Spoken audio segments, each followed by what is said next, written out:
Hello, and welcome back to my channel, where we'll be doing a continuation read of the book of The Power of One by the author Bryce Courtenay.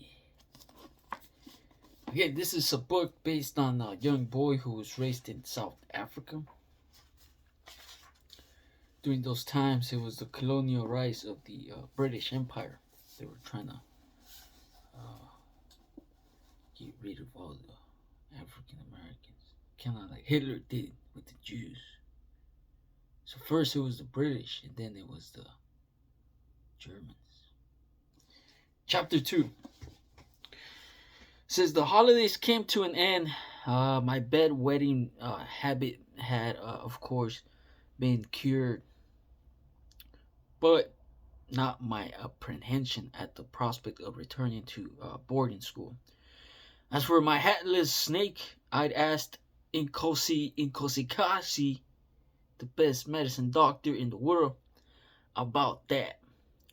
And he hinted that we were similarly unique, which was why we were no special, and very special, and so special. It was comforting at the time, but now I wasn't so sure.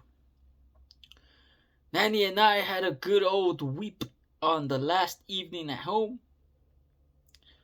She packed my khaki shorts and shirts and 2 pairs of pajamas and a bright red jumper my mother had sent from the nervous breakdown place. We laughed and laughed. Ha ha ha! In between crying, of course, because one sleeve was about 10 inches shorter than the other. Nervous breakdowns probably do that sort of thing to people's knitings. By unpicking downs, probably do that sort of thing to people's knittings. By unpicking it at the shoulders, Nanny made it into a nice red jumper. We set out after breakfast in Grandpa's old Model A Ford truck. On the way, we picked up fat Mr. Boasters, the widow who owned the farm next door. Grandpa spoke no Afrikaans and she no English, so she thumped up and down in silence with her chin squashing onto her chest with every bump of the old truck. I was delighted to be in the back with Nanny and Grandpa Shook, who was concealed in a mealie meal sack where he laid so still you'd have to sworn he was an empty sack. Nanny was going to town to send money to her family in Zululand to help with the terrible drought. Grandpa Shook wing feathers had practically grown in again, and by taking a run up, his long legs pumping up and down, he could take off and land high up on a branch anytime he liked. I have to admit, while he was heavier, he wasn't any prettier. His long neck was still bare and his head still bald. His coxcomb was battered and hung like an empty scrotum to one side of his head. Compared to the black Orpingtons, he was a mess.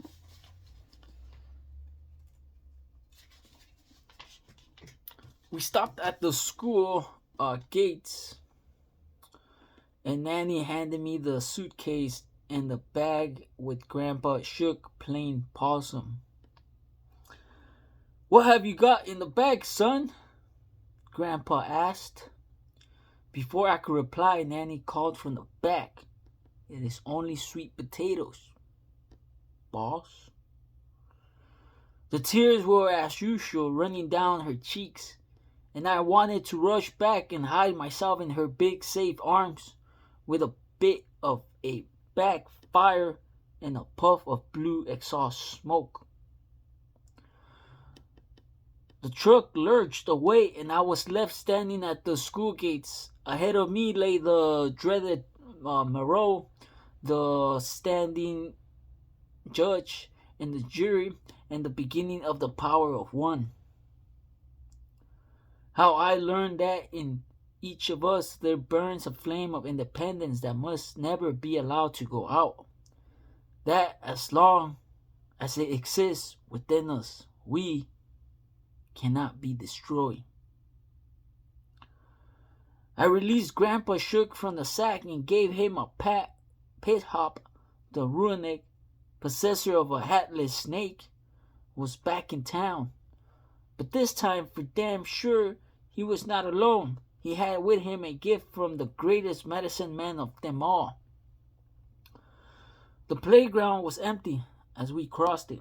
Grandpa Shook darted here and there after the tiny green grasshoppers that landed on its hot, dusty surface. They too seemed to be in enemy territory, for not a blade of grass grew on the sun-baked square of earth. To make it across to safety, they were forced to land frequently, exposing themselves to the dangers of a marauding Grandpa Shook. The odds were rather better for them. There were hundreds of them and only one Grandpa Shook. While it was the other way around with the two of us, we seemed to have arrived early, and so I made for my secret mango tree, which grew on the other side of the playground, leaving my suitcase at its base.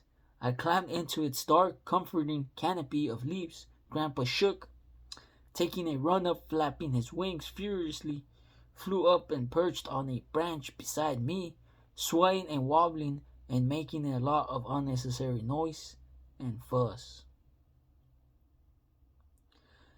I carefully explained the situation to him. He just sat there and tossed his silly coxcomb and squatted a lot. I tried to impress on him that this was the big time, that things were different here from down on the farm. I must say that any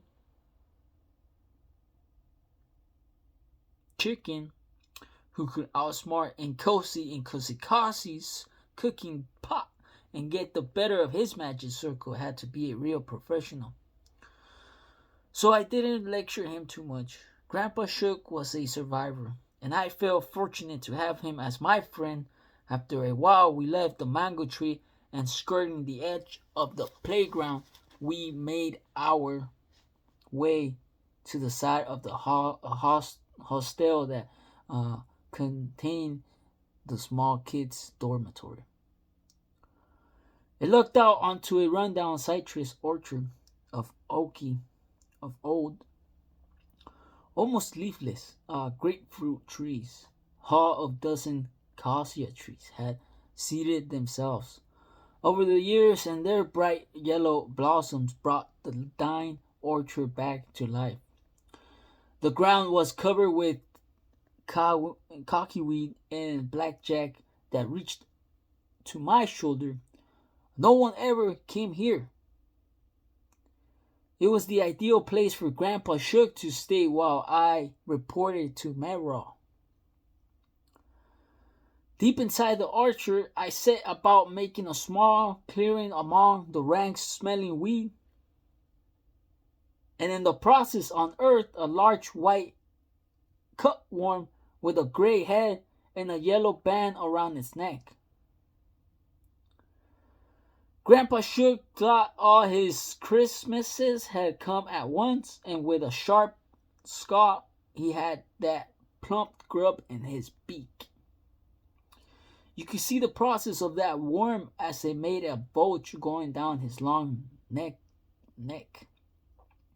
The clearing complete, I drew a circle on the ground and he settled politely down into it. It still annoyed me a bit that he refused to go through the whole magic rigmarole, but what's the use? You can't go arguing with a chicken, can you? I found Meverall in the wash house folding blankets. She looked at me with distaste and pointed to a tin bucket that stood beside the mango. You rubber sheet is that bucket. Take it, she said. I tried not to sound scared. I am cured, Maron. I stammered. Ha! Your up speeding are better than mine then. Yeah. I stood with my head bowed the way you were supposed to in the presence of Mara. No, Mara, your beatings are the best, better than my grandpa's. It just happened I just stopped doing it. My shambok will be lonely. Mara always called the bamboo cane she carried her shambok. She handed me a coarse towel and a blanket. You are too early. There is no lunch. The other children will be here, not till this afternoon. The blanket smell of camphor balls, and with the familiar smell, the old fear returned. And with it came doubt that perhaps I wasn't cured of my bedwetting habit. I dropped my blanket and towel off in the small kids' dormitory and returned to Grandpa Shook. The absence of lunch didn't bother me. Nanny had packed 2 large sweet potatoes in my suitcase, and I now planned to share one of these with Grandpa Shook. As I approached the abandoned orchard, I could hear a fearful squatting coming from Grandpa Shook. Suddenly he rose from above the weeds, his short wings beating the air. I lost sight of him again as I plunged back into the undergrowth, or as he plunged back into the undergrowth. Up he came again, neck arched, legs stretched with talons wide. Down again, the weeds shaking wildly where he had landed. This time he didn't come up and he had stopped squawking. Though the khaki weed continued to shake where he disappeared, my heart beat wildly. Something had gotten Grandpa Shook a weasel or a feral cat. It was my fault. I left him helpless in the magic circle.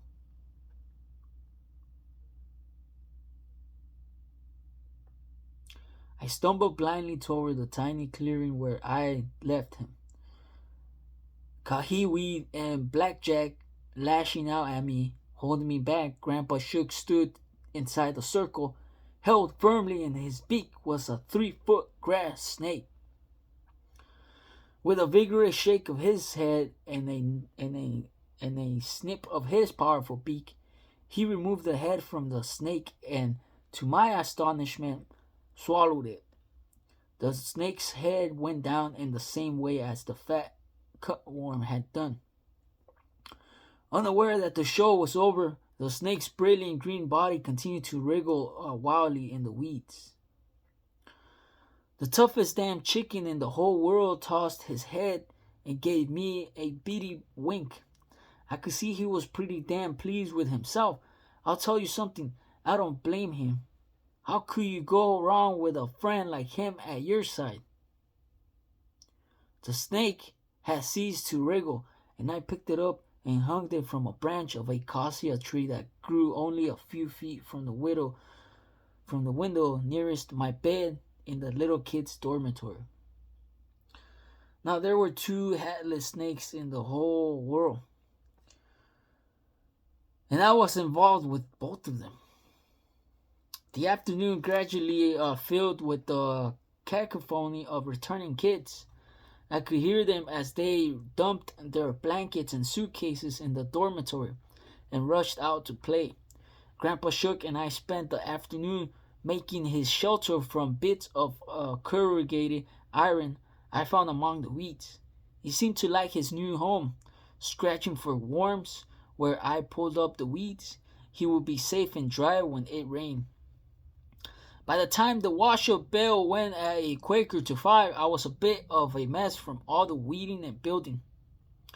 I left Grandpa Shook for the night, scratching happily away in his new home, and washed under a little used tap on the side of the building facing the orchard. By the time the supper bell went, the late afternoon sun had dried me, and I was good as new. I waited until the last possible moment before slipping into the dining hall to take my place at the bottom table, where little kids sat. Shortly after lights out that night, I was summoned to appear before the judge. and the jury. It was a full moon again, just like the very first time, but also a moon like the one that rose above the waterfalls in the dream time when, as a young warrior, I had conquered my fears.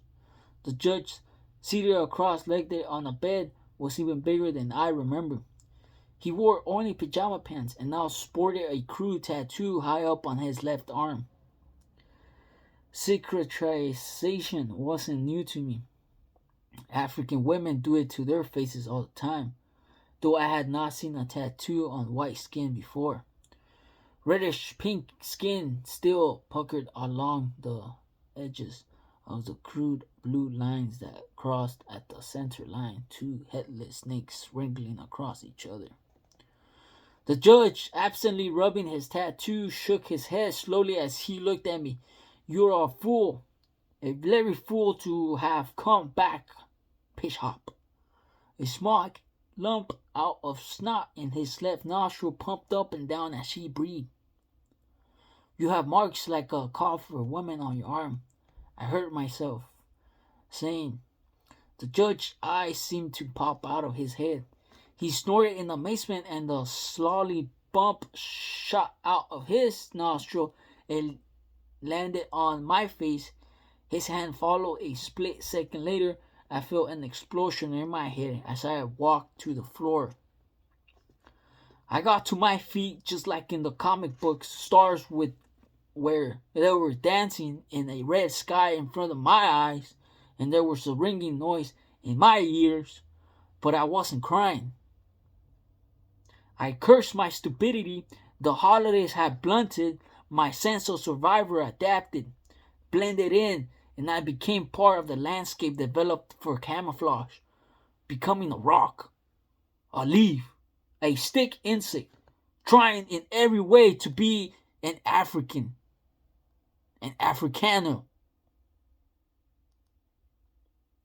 The jury were silent, struck dumb by my audacity in comparing the marks on his arm with a black heifer face. A warm trickle of blood ran from my nose across my lips and down my chin.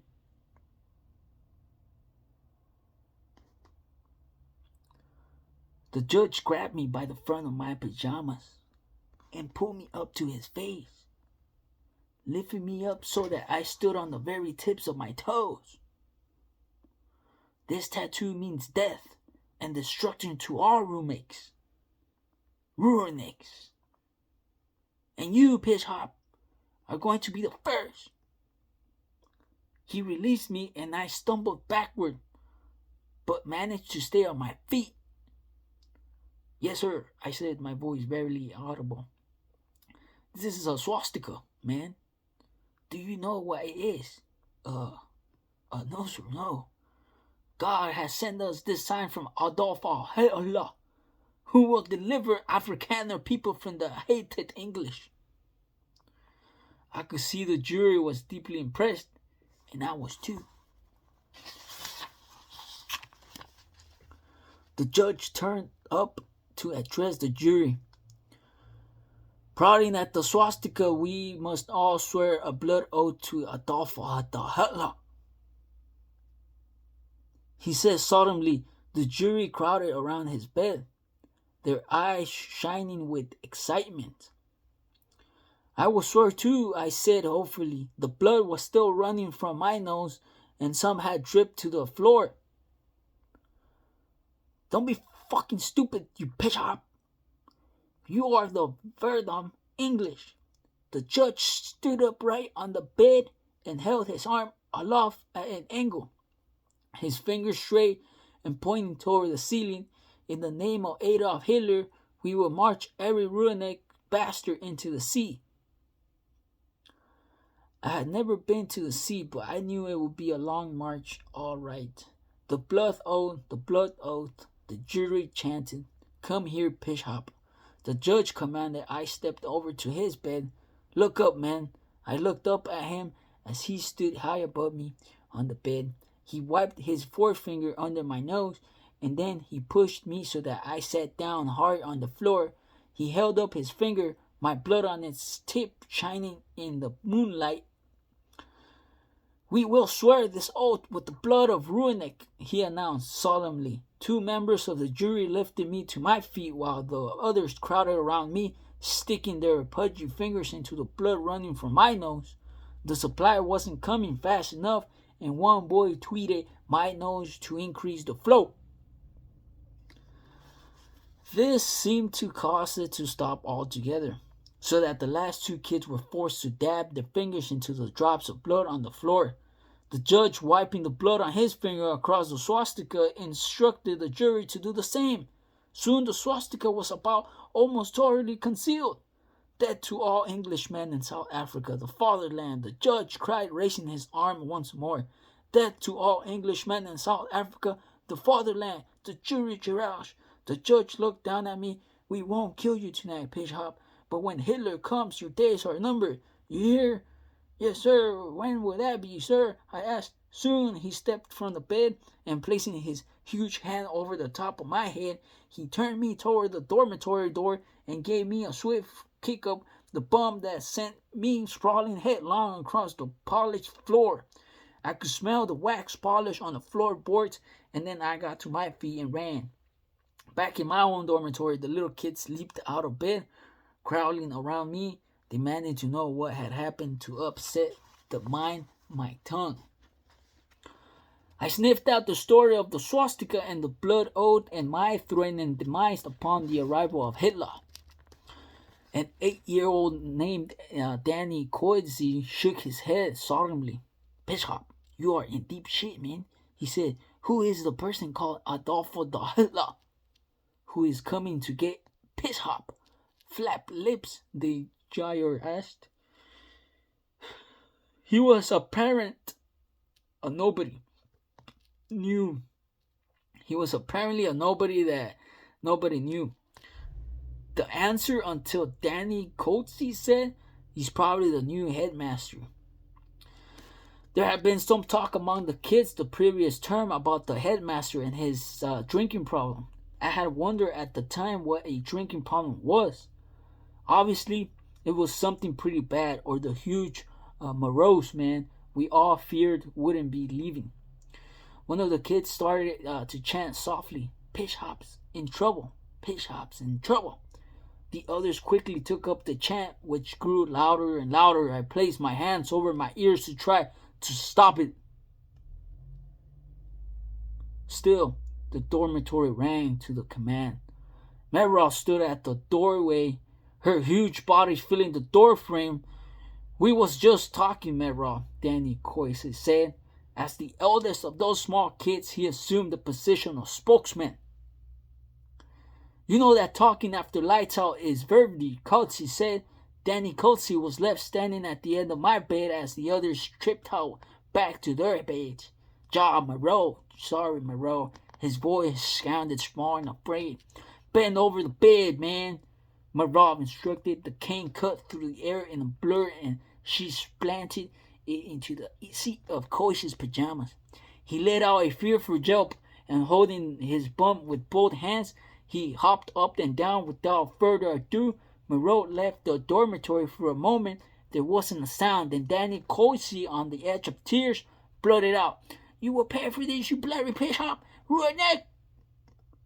I waited until everyone was asleep, and then crept quietly to the window. The full moon brought a soft sheen to the leaves of the grapefruit trees, which seemed to shimmer in the ghost light. Grandpa shook headless snakes made of silver loop in the moonlight, a beautiful and unexpected decoration on the branch of the acacia tree. I didn't return to my bed. It was the loneliest moment that I had ever been through. The following morning, Grandpa Shook's cover was blown like all Kaifu chickens. He was early a riser. Before the 6 o'clock wake-up bell went, the whole dormitory had awakened to his raucous crowing. I awoke startled out of the deep sleep to see him perched on the window, still nearest my bed, his long, scrawny neck stretched in the mighty range of cock-a-doodle-doos. Then cocked his head to one side, gave a tiny squawk, and from the window blew onto my iron bed head, stretching his long neck toward me almost to the point of losing his balance. He gave my ear a gentle peck. The kids raced from their beds to surround me. It's an old Kaiser chicken. Come to me, visit Bishop. Flap lips, the jaguar yelled excitedly. Grandpa shook, imperious on the bedhead, fixed them with a beady stir. He is mine, I said defiantly. He is my friend. Well, you should have heard them carry on. Danny Courtenay, temporarily forgetting his revenge for the cannon the previous night. Surely, Troll, don't be stupid, man. Nobody has a hide for chicken for a friend. I do. He can do tricks and everything. Nope, he can't. He's a dumb hide for chicken. Wait till the judge hears about Bishop's new friend. Flap lips, Jiger, Frontier, and every one laughed. The wake-up bell went, which meant Mira would arrive in a minute or two. And so we all scrambled back into bed to await her permission to get up. I barely had time to push Grandpa Shook through the window into the archer and climb back into bed when her huge form loomed through the door. Mevrov paced the length of the dormitory, her shambok hanging from a loop on the black leather belt of her dark blue uniform. She stopped as she reached my bed, whipped the blanket, and examined the dry mattress. Humped, she snorted, dropping the blanket onto the floor. I jumped from my bed and stood beside it. She ignored me and turned slowly to address the dormitory. I am warning you, kinders. If I hear you talking after lights out again, my shambok, my dick, will talk all over your hair.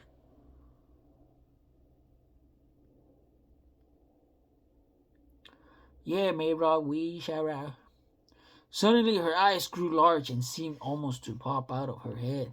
Bishop, there is a chicken beep on your pillow.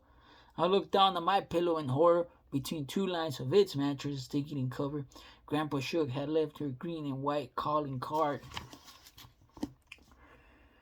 Explain, man, Marot roared. The explanation, but the truth was possible. Shaking with terror, I told her about Grandpa Shook. Mara glowered at me and up and undoing the buckle of her leather belt, she slipped the cane from it. Bishop, I think you are sick in the head, like you poor mother.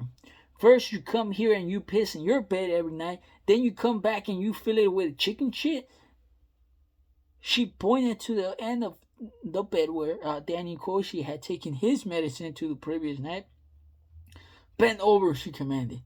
She blasted me for strokes of shambok. Beating back the tears, I forced myself not to grab my bum by clapping my hands tightly between my thighs and chunking my shoulders. This also seemed to stop being shaky. What a shit of a day already. Clean up your pillow and bring this devil's chicken to the kitchen door after breakfast, you hear? At the door, she turned and faced us. Go to the showers now, she commanded. Grandpa Shook and I were in a terrible jam, all right. After breakfast, I slipped out of the hostel to find him. He was still in the old orchard, clutching and scratching around, looking for worms. I produced a slice of bread I saved at breakfast, and while breaking it up into bits small enough for him to swallow, explained the latest disaster to him. So much for my resolution not to cry. I could feel the tears running down my cheeks. After Grandpa Shook had his breakfast, I picked him up and, fighting my way through the awkward weed and blackjack, I took him to the edge of the orchard to a low congregated iron fence that marked the hostile boundary. Standing on a tiptoe, I looked over the fence. My heart gave a leap. In the distance, I could see 3 heifer huts with smoking rising from a fire. For sure they keep heifer chickens, and Grandpa Shook could board within. Considerably cheered, I explained this new plan to Grandpa Shook and then pushed him over the fence. There is a blurred distinction between imagination and reality in a 5-year-old child, and the plan once imagined was immediately achieved. Grandpa Shook, though, had other ideas. With an indignant squawk and a flap of his wings, he was back on my side of the fence. We pantomime for the next few minutes, or if the fans had put him back, he'd come. Finally, it became clear that the toughest damn chicken in the whole wide world had no intention of deserting his friend, even if his own life was shook, staken, or even cooked. And we will stop there, please. As my old teacher, Mr. Fisherman, in the school of San Fernando Middle School once said, we're gonna stop there, please. Alright, that's page 28. We're gonna continue reading page 28 because this video is getting longer than 30 minutes, which I can't be posting videos longer than 45 minutes if it's a book. Okay, this is the book called The Power of One by Bryce Courtenay.